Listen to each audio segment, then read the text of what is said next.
අද අපි ඉගෙන ගන්නේ මිශ්‍ර සංඛ්‍යාවක් විෂම භාගයක් කරන්නේ කොහොමද කියලා. හරි. අපි බලමු. මම උදාහරණයක් ගන්නම්. මම ගන්නවා මිශ්‍ර සංඛ්‍යාවක් 2යි 3න් 1. මෙන්න මේ මිශ්‍ර සංඛ්‍යාව අපිට ඕනේ විෂම භාගයක් කරන්න. මේක නම් හරිම ලේසියි. අපි කරන්නේ ඉස්සෙල්ලා මේ හරේ ඉන්න ඉලක්කම කවුද? 3නේ. 3 ලියාගන්න.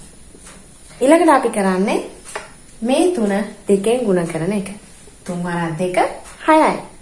6ට මෙන්න මේ 1 එකතු කරනවා. 3 වරක් 2 6යි. 6යි 1යි 7යි. තව එකක් බලමු. මම ගන්නවා 5යි 4ෙන් 3.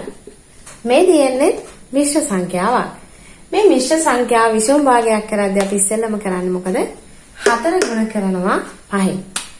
4 වරක් 5 20යි. අපි 4 යටින් ලියාගමු.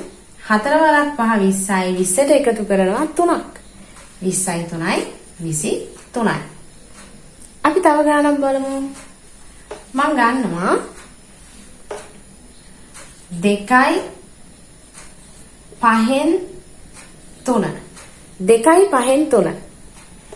මෙන්න මේ ගානේ අපි ඉස්සෙල්ලම කරන්නේ මොකක්ද? ඉස්සෙල්ලම හරේ ඉන්න ඉලක්කම. ඒ කියන්නේ 5 ලියා ගන්න.